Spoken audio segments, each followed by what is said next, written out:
Hey guys, I'm Ashley from Sledgehammer Horror, and welcome to Women in Horror with horror miser Monty G.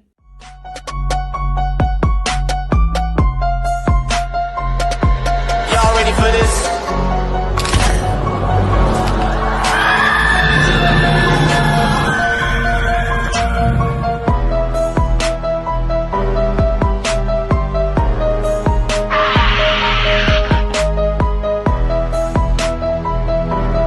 Hey, horror fans! Once again, it is me, the horror miser Monty G. Hey, horror fans! Once again, it is me, the horror miser Monty G. Yes, continuing my yearly Women in Horror. I now have one half of the great Sledgehammer team. It is Ashley Sledge. Ashley, welcome on to the show. Thank you. Thanks for having me. Now, Ashley is one half of Sledgehammer Horror. They are a horror couple along with Ken Sledge. They make great content. Later on, I'll have their link to their descriptions below so that you can subscribe to their channel. I want to thank Ashley once again for doing this. Now, Ashley, have you ever heard of Women in Horror? Yeah. Actually, I love women in horror. Yeah, it's something that was created about several years ago. At first, they just had it on on a year, or once a month a year. It was actually in February that they started it, but then they changed it to March because they didn't want to coincide with Black History Month. But hmm because it got so popular, and now they just do it year round. They don't just like they don't have a dedicated month like they used to. So what I Right. do is I decide to do is, you know what? I'm going to go on ahead and talk to women that have YouTube channels such as yourself, and just discussing about women, what they've done in horror films, where behind the camera, in front of the camera, hmm whether they do YouTube channels, podcasts, and talk about how women have been portrayed all throughout horror. So my first question to you is, as a woman, probably a nice young lady yourself, how and why, out of all the genres of horror, genres of movies, why horror? What made you get into horror? It started at a very young age. My first horror movie was uh oh shoot, what was my first horror movie? I can't even think right now. What? Pet Cemetery. Like my Okay, brain is gone. Yeah, I'm sorry. My that's my okay. brain is very tired. It was Mhm, Pet Cemetery. I just remember watching it at a very young age, and just the way that it made me scared and the anxiety that it gave. It just was something that after I watched it, I was like, I liked that feeling, and I just wanted to continue to get that feeling. So horror just has always been something special. Not, in my family and things that I did with my friends as a young girl. Like it's just always been something that I could relate to other people with. mhm. So, yeah. Yeah, because I find it fascinating when it comes to when people ask me, especially young people ask me, a young lady such as yourself ask me, answer that question. It always appears that everyone was young when they got into horror. Because like I was 6 or 7 when I got into horror when I saw Universal Monsters the Mummy. Just like hmm when I did that thing with Ken, and it seemed like how old were you when you saw a Poltergeist? I was very young when I seen Poltergeist. Mhm. Yeah, okay, I Yeah. said not Poltergeist, Yeah. I mean, Pet Cemetery. Where you Oh, did it disturb you seeing, obviously, when whatchamacallem got hit by the truck and they showed the oh aftermath? yeah. Uh, Yeah, when you seen his little shoes flying and just like when he's going through all the pictures of mhm, him as he was growing up, it just it definitely did. But Zelda's what really scared me. She gave mm. me Oh, nightmares. Zelda. Oh, yeah. Zelda, yes, you'll never get Eh, out of bed again. nope, you never can't get I still can't get Zelda out of my head after seeing that No. picture. It's like, "Oh, no, Zelda creeped me out." It's bad enough you see Gage, Right. when he kills whatchamacallem by slashing off his whatchamacallem and bites him, but Zelda always takes the cake when it comes to that particular film. Mm-hmm. Oh yeah, for sure. She's what nightmares are made of. Now, obviously, when you take a look at horror, what are your thoughts about in women in horror? what are your thoughts about women in horror? Obviously, we've seen women go through I guess you see a very gradual change throughout the years. But what are your overall thoughts about women in horror?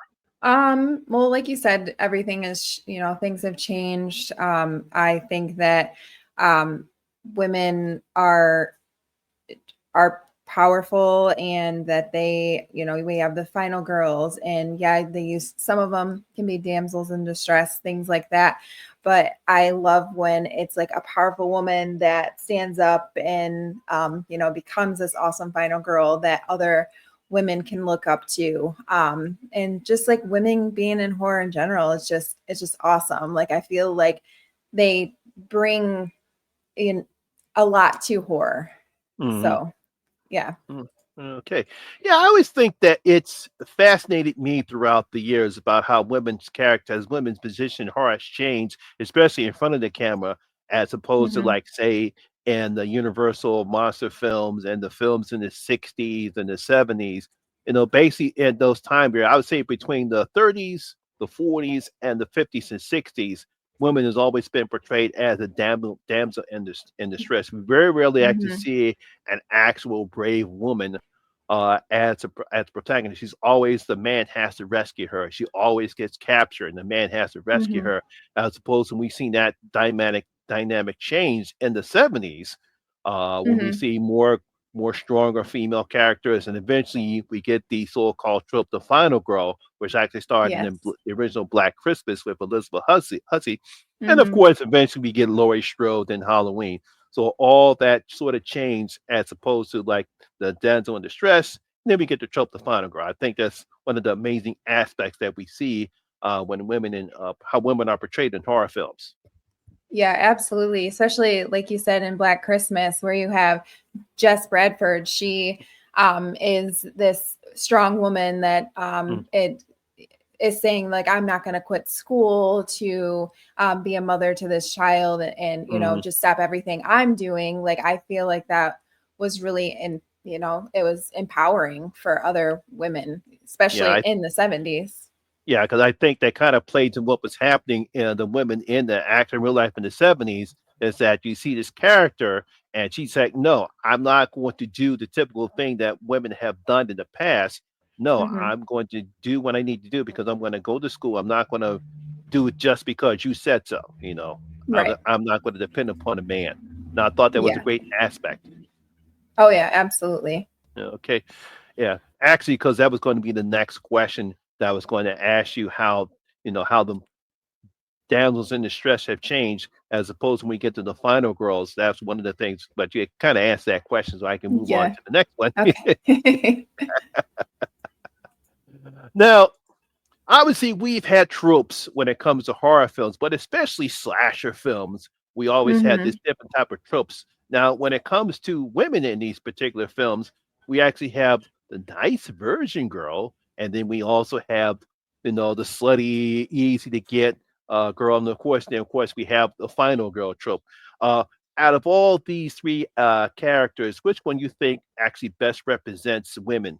Um, the final girl trope. I Mm, mean, it's this woman kicking this big, whether it's Jason or Michael, or in the slashers, like, it's this woman just kicking their ass, and mm. I just feel like that is empowering. Like, that's what women are here for. Like, we want to be strong too. We want to be seen as, we can be ourselves, and we can take on these monsters. Yeah, because I think when it comes to Final Girls, that also evolution has changed as opposed to what Yeah. we've seen Laurie Strode up until now. I think Final Girls are becoming more determined. Whether we get Laurie Strode or Jenny from Friday the 13th Part Two, up until Sidney Hmm. Prescott in Scream.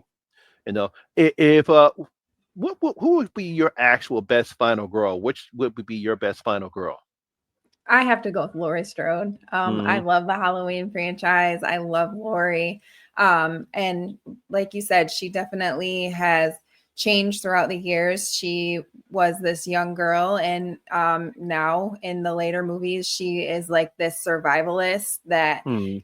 is making these traps, and she just obviously has her issues with dealing with the trauma that was brought onto her. But I love Laurie Strode. Not a fan of Nancy? I love Nancy too, but Laurie's up here for me. No, Lori's But up yeah, here. yeah. Okay. One of the problems that I see when it comes to women in horror films, um, obviously we had in slasher films, unfortunately, we had this gratuitous nudity. It's like we couldn't see a slasher film without seeing a woman's breast or behind. Do you Mhm. think that was sort of a disrespect or objectifying women in slasher films? Is that they had to get naked? Yeah, I mean, I feel like a lot of times they were pressured into doing it. Mm, Like, oh, if you want to be a part of my movie, then yeah, you have to be nude. And if you're not willing to, then we'll go on to the next girl or the line of girls that will do this. So I feel like it was like a lot of them felt pressured, and even now when they talk about it from when they were younger, it kind of affected them. So it can be disrespectful, especially if they didn't want to do that or they didn't want to sign this contract. And a lot of these girls were young teenagers, and they had to do it or they couldn't be a part of the movie, which I know. it sucks. I know, yeah. A prime example is that because Christina Carpenter from Buffy and Angel, she went on Hmm. record and say how bad Joss Whedon was, and which is kind of sad because everyone respected Joss Whedon and what he did for Buffy the Vampire Slayer, and come to find out this guy was a stone cold bastard. Yeah. Yeah. Uh, It's awful to hear things like that, especially when, you look up to someone and then you find out that they're not a good person. hmm Okay. One of the things that I find interesting is when we see men trying to write female characters in certain situations, Hmm. especially during, I would say, the rape and revenge movies. Do you think a man is capable of writing such a movie for those type of movies, or you think a woman can actually write that better?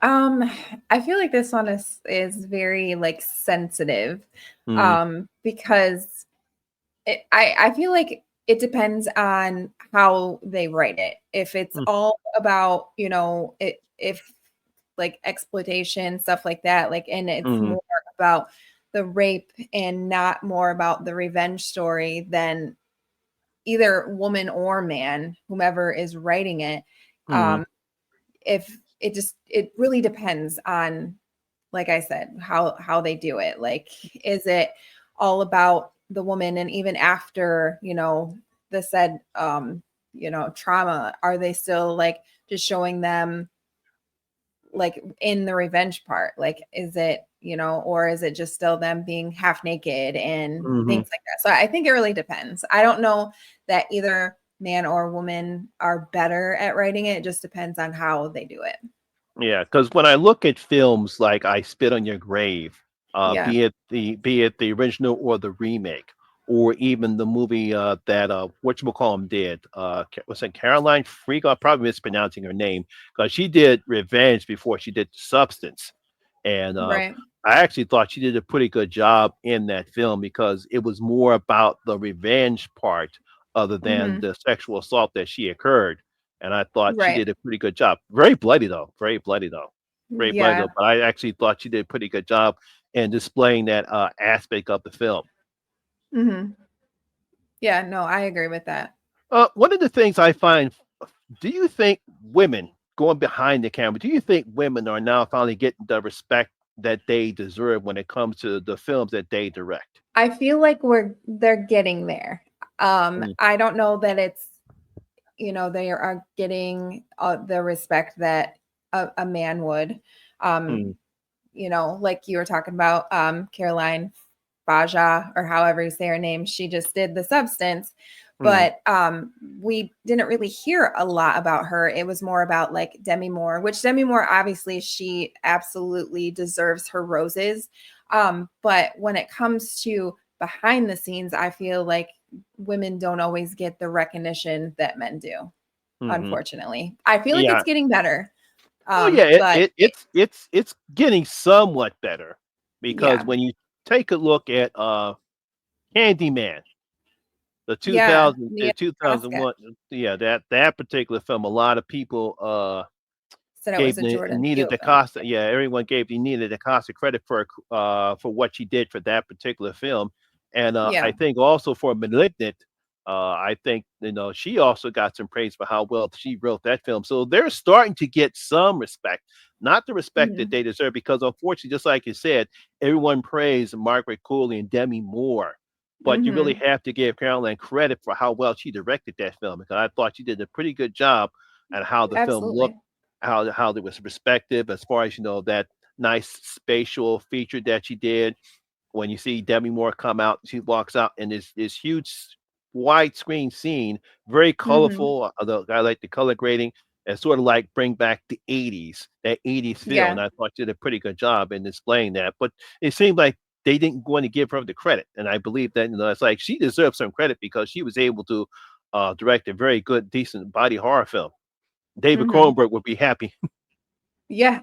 If it would have been him, he would have definitely got the praise for Oh it. yeah, he definitely would got the credit. It's like, come on, give her some credit too. Give these women Absolutely. credit. I mean, it's like this. Just as much as we crap on people, bad horror movies, we should also praise the women Praise. behind the camera as we do in front of the camera when they do something very good. Yeah, absolutely. Because I mean, it's not for lack of them trying or that they're not capable. It's just sometimes they just don't get the recognition they deserve, Mm. unfortunately. Now it's fascinating because uh because I'm happily married, but unfortunately Kelly is Hmm. not in the horror like I am. Hmm. How did you actually meet Ken, and when did you actually learn that he loved horror as much as you do? Um, I met him in my young teenage years, and actually, our very first date, we went and seen War of the Worlds. So yeah, it started, right from the beginning. We decided to go see that movie, and he seen that I love People Under the Stairs, and it was one of my favorite movies ever. And Mhm. I guess he liked me a little bit, so he thought I was pretty cool. Now this is a funny story because when our first date, I took Kelly to go see Tales from the Crypt Demon Night. Yeah. And of course, she's not in the horror. I took her to She go didn't see. like it? No, she didn't like it. She's not in the horror, but I still made a great impression though. Yeah, that's even though good. She even though stuck she thought, around. yeah, even though she thought I was a nerd. It's like he probably said, "Look at this dirty guy," and he takes me to go see a horror movie. What's wrong with this guy? That's what she was telling her girlfriends. Yeah, I know. She said that after the date was over, that she called her girlfriend back up, and she said he's a nice guy, but he's so nerdy looking. No, no, and then he took me to go see a horror movie. That's funny. All right. So what is your actual favorite genre of horror? Because I got asked that question, but what is your favorite genre of horror when it comes to subgenre of horror? I really like psychological horror. I love a good movie that can stump me, and I like to try to figure out what's going on. Like, is this real? Is this not? I like a challenge to figure out what's happening, and so yeah, psychological horror is definitely my favorite. Hmm. Yeah, I did this when I did, but I always had this women who are mothers. As a mother, um, what type of horror movie would you allow your kids to see if they actually want to see a horror movie? I'm not really like I don't tell them that they can't see much. Like, we took our daughter to see Abigail and she loved Abigail. She literally dressed up as Abigail I for know, yeah, I thought that was cute. Halloween. Yeah. So there's not a lot. Like, obviously, like the rape type ones, and movies that have high sexual contact, like stuff like that. Mhm. We kind of steer away from that. But for the most part, I feel like if you love horror at a young age, it keeps you well rounded. I loved horror since I was like 6 or 7 years old. So Mhm.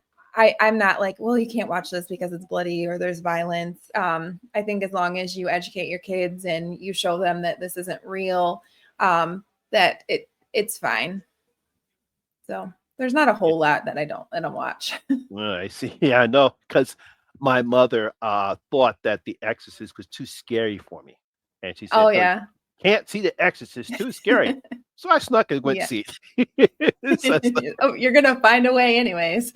If there's a will, there's a way. oh yes, yes, yes. You can't hide it forever. What Right. what did your parents say to you? Did they actually enjoy? Did they allow you to see any type of movies at that particular time, or did they just accept Yeah. the fact, "Hey, look, I love morbid stuff." I mean, especially my dad, God rest his soul, he loved horror. He got me into Halloween. That's why I'm such a big Halloween lover, is because of my dad. Mhm. So he definitely is the one that got me into horror. And so because of him, I think the rest of my family is like, okay, I get it. They're just weirdos. It is weird. It is weird. Yeah. So, what led you and Ken? Was whose idea was it to create a YouTube channel? Was it your idea? Was it Ken's idea, or did you decide to do it together? It was 100% Ken's idea. It was actually his baby. It's something that he started during the pandemic because Mhm. we were spending way too much time together. So he needed a hobby. And so he kind of just started doing like movie reviews, stuff like that. Uh-huh. And then I kind of came up with other segments for him to do on Sledgehammer Horror. And he asked me to be a part of it. And I never was really comfortable with being in front of the camera. So I was like, no, I don't want to be like in the forefront. I would rather just be behind the scenes and kind of help you with Mhm. your, everything. But he was like, just try it. And I did. And I'm my biggest critic, and I was like, I can't do this. Like, I'm not fit for this. And he was like, just give it a try. And I did. And I feel like I get more comfortable being in front of the camera. I'm more Mhm. of the introvert, but yeah, it took time for me. He is absolutely the extrovert and he just is so like brilliant when it comes to like movies and just things like that. So it's just really great watching him. But I just wanted to kind of like help him along the way. But he wanted Mhm. me to be a part of it. And I'm glad he did because I love it and I love all the people that we've gotten to meet and become friends with, and the things that we've gotten to do together is really great. Oh yes, yes. You wouldn't know that in how the videos comes out though. Well, thank you. I know. Yeah, Yeah. it took me a long time to feel comfortable. I know. Trust me. I understand the feeling because it took me something. I'm not I mean, put it this way. I'm so jovial and so happy because it just took me a while to find my niche before I got comfortable in doing this in front of the camera. Because Mhm. trust me, I don't seem it, but I was a bit nervous trying to talk in Yeah. front of the camera, and it took me a while, but obviously I finally found my niche. But yeah, I do understand. For people that if they want to get into it, that's one of the things you have to understand because you are putting yourself out there. Mhm. Oh yeah, absolutely. It's and even, in school and stuff too, like get in front of the class, things like that. It always like I was always so nervous to do stuff like that. Mm, yeah, I think maybe because um, probably back when I was in high school, I was part of this theater troupe called the Philadelphia Youth Okay. Theater, and we always did plays at the Society Hill Playhouse Mhm. every semester, and I think that's how I just got used to being in front of the audience. So Yeah, it really doesn't bother me that much. So this for is sort of sure. the same thing here. I'm just doing it in front of the camera. Yeah, that's Okay. awesome. All right. Last question. Okay. Uh, if you were to create a horror film, what type of horror film would that be? And how would you write your female characters? Um, I feel like the easiest film would be like a slasher to to make, because you can have your awesome final girl. If you could come up with a really cool new slasher that could be a part of the list of great slashers out there. And I just think it'd be fun and just be bloody and gory.